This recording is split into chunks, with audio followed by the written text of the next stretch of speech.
Hey guys, welcome to my channel सबसे sequence. आज हम बात करने वाले हैं ऑप्शन स्ट्रेटेजीज़ के बारे में। मुझे बहुत सारे मैसेजेस आए हैं, लोगों ने मुझे पूछा है कि सर कॉल सेलिंग और पुट सेलिंग करके हम बहुत अच्छा पैसा बना सकते हैं, तो आप उसके बारे में हमें कुछ बताइए। क्योंकि हमने सुना है कि जब बैंक निफ्टी में एक्सपायरी का दिन होता है वेंसडे थर्सडे के आसपास, आप बिल्कुल ऊपर के लेवल पे कॉल सेलिंग कर दीजिए और नीचे के लेवल पे पुट सेलिंग कर दीजिए। तो उसमें क्या है, हमने सुना है कि बहुत सारे पैसे मिल जाते हैं। तो क्या सर ऐसा वाकई में है? तो उसी को थोड़ा बहुत समझाने के लिए और थोड़ा बहुत सेंसिटाइज़ करने के लिए कि call selling, put selling high risk strategy है। उसमें स्पेशली बैंक निफ्टी में अगर आप चाहें तो ये स्ट्रेटेजी यूज़ कर सकते हैं। लेकिन दोस्तों, अगर आपको 5 ट्रेड में प्रॉफिट होगा तो एक ट्रेड में आपको इतना लॉस हो जाएगा कि 5 ट्रेड का आपका प्रॉफिट भी चला जाएगा और उसके ऊपर से भी लॉस हो जाएगा। तो मैं ये नहीं बताना चाह रहा बिल्कुल कि कॉल सेलिंग या पुट सेलिंग मैं रेकमेंड नहीं करता, मैं बिल्कुल करता हूँ। लेकिन अगर आप छोटे ट्रेडर हैं, आपके पास लिमिटेड कैपिटल है, तो पहले तो आप इसको एम्प्लॉय नहीं कर पाएंगे, क्योंकि इसके लिए आपको चाहिए होगा मार्जिन।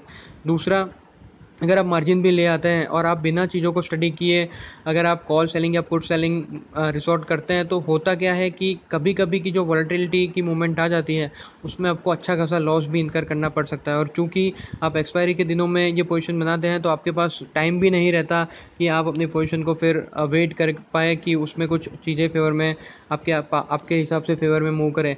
हालांकि आप दूसरे वीक के सीरीज़ में सेम लेवल की पोजीशन बना के मान लीजिए आपने कॉल सेल किया था, तो और वो आपके फेवर में नहीं गया, तो आप फिर नेक्स्ट सीरीज़ के लेवल में कॉल सेलिंग करके खड़े रह सकते हैं। लेकिन उसमें क्या होता है कि फिर प्रोबेबिलिटी आपके फेवर में नहीं रहती, और हो सकता है कि एक टाइम ऐसा है कि जब आपके पास इतना पैसा ही ना हो मार्केट में खड़ा रहने का, और अल्टीमेटली आपको लॉस में अपनी पोजीशन बुक करके निकल जाना पड़े।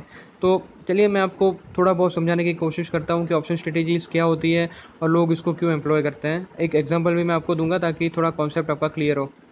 दोस्तों, ऑप्शन स्ट्रेटेजीज में दो ही पर्पस सॉल्व होते हैं, या तो आप डेबिट स्प्रेड बनाते हैं या तो आप क्रेडिट स्प्रेड बनाते हैं।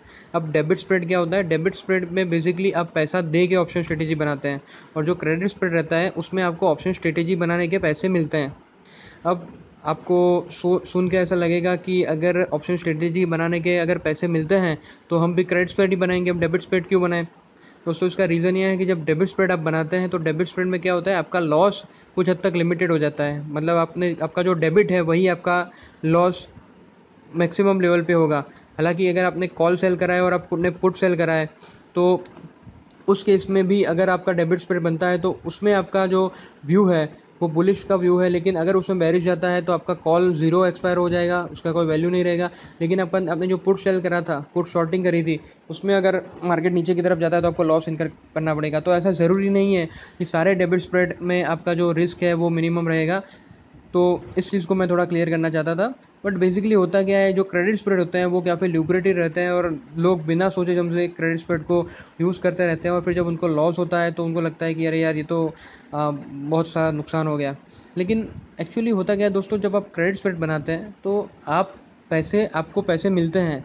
उस केस में क्या होता है कि आपने उस स्ट्राइक प्राइस वाले ऑप्शंस को सेल किया है, और जिसकी प्राइसेस ज़्यादा है, और उस स्ट्राइक प्राइसेस वाले को वापस परचेज़ किया है जिसकी प्रीमियम की प्राइसेस कम है। तो अल्टीमेटली आपने जिस चीज़ को बेचा और जिस चीज़ को खरीदा, उसका डिफरेंस आपका पॉजिटिव आता है, तो उसके कारण आपको पैसा मिल जाता है। लेकिन क्रेडिट स्प्रेड में क्या होता है, बहुत ही छोटा सा प्रॉफिट होता है, और उसमें आपकी जो प्रोबेबिलिटी है वो काफ़ी रिस्की रहती है। मतलब आपको लॉस होने के चांसेस काफ़ी ज़्यादा रहते हैं, लेकिन प्रॉफिट आपको होने के चांसेस बहुत कम रहते हैं। तो होता क्या है कि अगर आप कोई भी स्ट्रेटेजी एम्प्लॉय करना चाहें, तो ऐसा ज़रूरी नहीं है कि आप क्रेडिट स्प्रेड ही करें या डेबिट स्प्रेड ही करें। डिपेंड करता है कि वॉलेटिलिटी का क्या सिनारियो है और आपकी क्या एक्सपेक्टेशन है वॉलेटिलिटी में, तो उसी के हिसाब से आप स्ट्रेटेजी बना सकते हैं। ऐसा ज़रूरी भी नहीं है। जनरली जो क्रेडिट स्प्रेड का परसेप्शन रहता है, उसमें आप बहुत कम, अगर बहुत दूर का आप क्रेडिट स्प्रेड बना रहे हैं, तो उसमें आपको बहुत कम पैसे मिल रहे हैं, तो वो कम पैसों वाले क्रेडिट स्प्रेड का गलत जाने के चांसेस काफ़ी कम रहेंगे। लेकिन अगर आप बहुत नज़दीक में क्रेडिट स्प्रेड बना रहे हैं, तो आप हो सकता है कि आप गलत चले जाएँ और आपको अच्छा खासा लॉस हो जाए। तो बेसिकली पर्पस क्या है? जब आप कॉल सेलिंग और पुट सेलिंग की बात करते हैं, तो आप करते क्या हैं कि आप रेजिस्टेंस पे कॉल सेल करते हैं और सपोर्ट पे पुट सेल करते हैं। अगर आपको सेलिंग ही करनी है, तो आप क्या कर सकते हैं, रेजिस्टेंस पे कॉल सेल करिए और सपोर्ट पे पुट सेल करिए।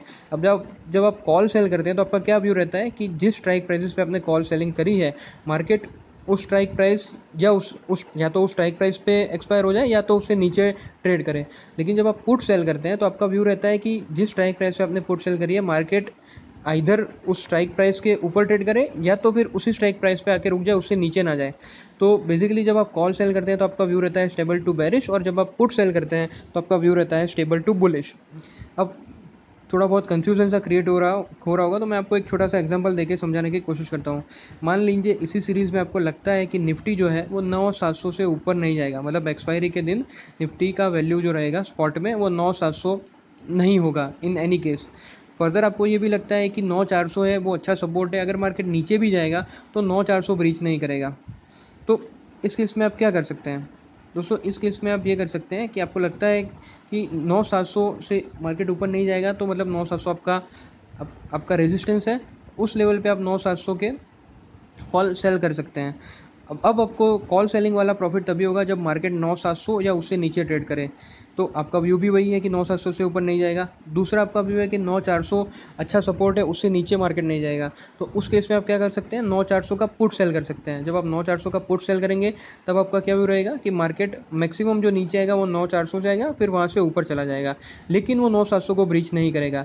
तो अगर ये दो चीज़ सही होल्ड करती है, मतलब एक्सपायरी के दिन अगर निफ्टी 9,400 या 9,700 के बीच में कहीं पे भी रहता है, तो आपके दोनों कॉल जो हैं वो जिसने बाय करे होंगे उसके लिए वर्थलेस हो जाएंगे, और आपने जो भी पैसा कॉल सेलिंग करते टाइम आपको क्रेडिट में मिला था वो सारा पैसा आप रिटेन करेंगे। लेकिन दोस्तों अगर एक भी स्ट्राइक प्राइस आपकी ब्रीच हो गई और अच्छी खासी ऊपर चली गई, तो वो स्ट्राइक प्राइस पे आपको लॉस होगा। मतलब आपने मान लीजिए 9,700 का कॉल है वो 8 रुपये पे आपने सेल करा, और मार्केट में अच्छी खासी तेज़ी मिल गई और मार्केट में 9,800 का लेवल दिखने लगा, तो एटलीस्ट 100 रुपये तो आपके जो 8 रुपये का कॉल आपने सेल करा था उसकी प्राइस होगी। तो 100 माइनस 8 92 रुपीज़ पर लॉट आपको लॉस हो सकता है। सेम वे 9,400 के पुट की बात है। तो ऑप्शन स्ट्रेटेजीज एम्प्लॉय करते टाइम आपका वॉलेटिलिटी का आपको खास ध्यान रखना पड़ता है, और कॉल सेलिंग और पुट सेलिंग तो मैं आपको बिल्कुल रिकमेंड नहीं करूँगा कि जब तक आपको इसमें एक्सपर्टाइज ना है आप इसको मत करें। दूसरा चीज़ मैं आपको बताना चाहूँगा कि वॉलेटिलिटी का प्रेडिक्शन जो है वो बहुत ही डिफ़िकल्ट है। हालांकि मैंने ऑप्शन एक्टिविटी रेंज वाला जो फॉर्मूला बनाया है और उससे हम जो ऑप्शन एक्टिविटी रेंज निकालते हैं उससे आपको थोड़ा बहुत आइडिया लग जाता है कि कल के दिन में क्या सिनारियो रह सकता है वॉलेटिलिटी का, लेकिन वो भी फुल फ्लैज नहीं है। अगर आपको उसमें देखना ही है तो आप ये देख सकते हैं कि अगर मार्केट उसके सपोर्ट के आसपास ट्रेड कर रहा है तो वहाँ से एक बाइंग आ सकती है, तो मार्केट ऊपर जाएगा तो उस केस में वॉलेटिलिटी थोड़ी बढ़ेगी, और मार्केट उसके रेजिस्टेंस के आसपास ट्रेड कर रहा है तो वहाँ से अगर थोड़ी बहुत गिरावट आती है तो फिर वहाँ से आपको वॉलेटिलिटी थोड़ी देखने को मिलेगी। लेकिन जनरली दोस्तों ऐसा रहता है कि volatility is a friend of bear.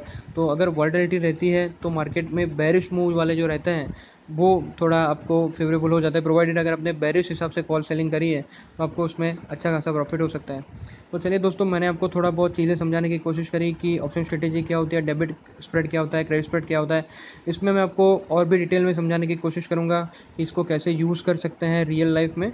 लेकिन अभी थोड़ा टाइम है, थोड़ा हम पहले चीज़ों को समझ लें, फिर मैं आपको स्ट्रेटेजी भी सारी स्ट्रेटेजी एक एक करके आपको डिटेल में समझाऊंगा। अगर आपने मेरे चैनल को सब्सक्राइब नहीं किया है तो बिल्कुल आप सब्सक्राइब कर लीजिए, क्योंकि ऐसी बहुत सारी चीज़ें हम शेयर करते रहते हैं।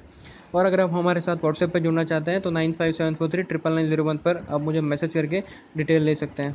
चलिए दोस्तों, आज के वीडियो में बस इतना ही। अगर आपको मेरा वीडियो पसंद है तो लाइक करें, सब्सक्राइब करें मेरे चैनल को, शेयर करें अपने दोस्तों के साथ, और कोई भी डाउट है तो कमेंट सेक्शन में आप मेंशन कर सकते हैं। Thank you.